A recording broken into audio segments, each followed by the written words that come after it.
What's going on, guys? Today, it's all about the core and core training for boxers. Now, we all know it's important. Doesn't matter which boxing gym you go to, at some point, either at the beginning or at the end of practice, there's going to be some direct core work being done for a good reason. It's super important.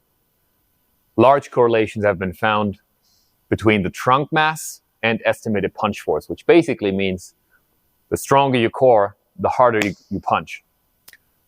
Also, it's about the transfer from the floor, the transfer of force from the floor through your core into the extremity.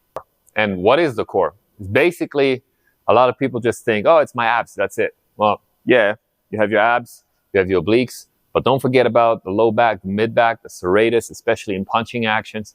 Very important musculature. So it's pretty much your entire trunk, front side and back side. How to train it.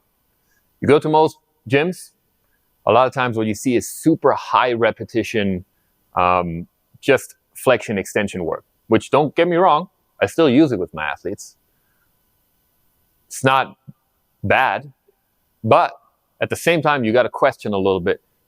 Anywhere else in the gym, what do we do when we try to get stronger? We apply progressive overload. And that's something that you should start thinking to incorporate into your training. Now, what could that look like? Instead of doing super high repetition sets, why don't you pick a couple exercises that have a very high intensity, where you actually have to add some load? But you do those for low repetitions.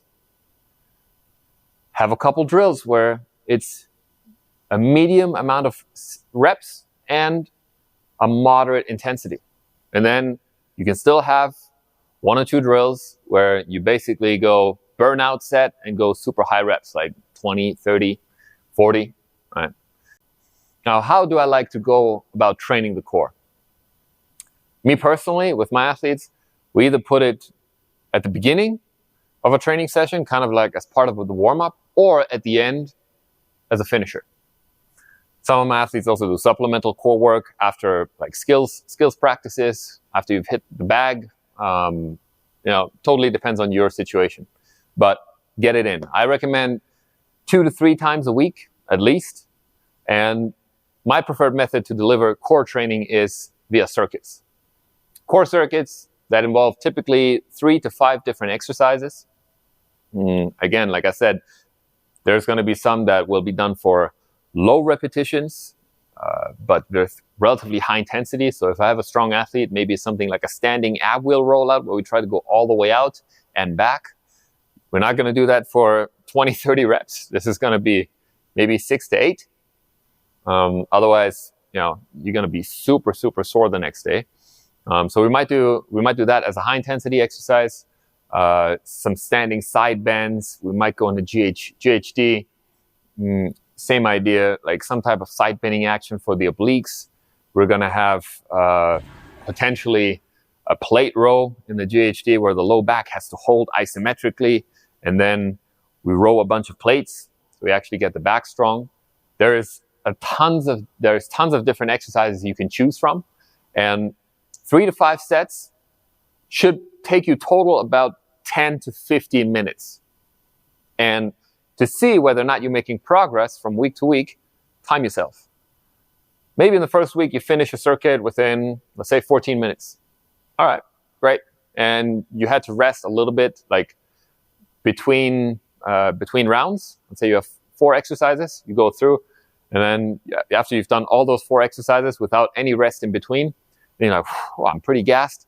Got to take a minute or whatever, and then I go through my next round. However, the goal is to finish the entire 4 rounds as fast as you possibly can. And you try to beat the time that it took you this week, you try to beat that the next week, right? If you can lower your total time, means your fitness is starting to improve, your core is getting used to some of those exercises, and then usually after 5 to 6 weeks, I like to switch it up. Why? Because there's nothing worse than getting bored with doing the same drill over and over and over and over again when there are so many cool exercises that you can do to train your core. And keeps you engaged, challenges your body in different directions. It's just something good to avoid monotony in your training. One thing that the fitness industry is notorious for is coming up with this new fancy thing that everyone absolutely has to do. And for a long time, it's been anti-rotation, anti-flexion, just resisting movement everywhere you look. And in boxing, let me tell you guys, if you just focus on those drills, you're gonna run into some issues. Like, take advantage of all the movements available. There's nothing wrong with actual lateral flexion, with flexion extension, with rotation. Use them all. There's going to be some isometric actions, some more dynamic drills in there, and you're going to start to build a thick core that can actually take a body shot if you need to, and deliver a powerful punch on the offensive end. So that being said, get after it. Step up your core training if you're serious about boxing and throwing hard punches. Let's go.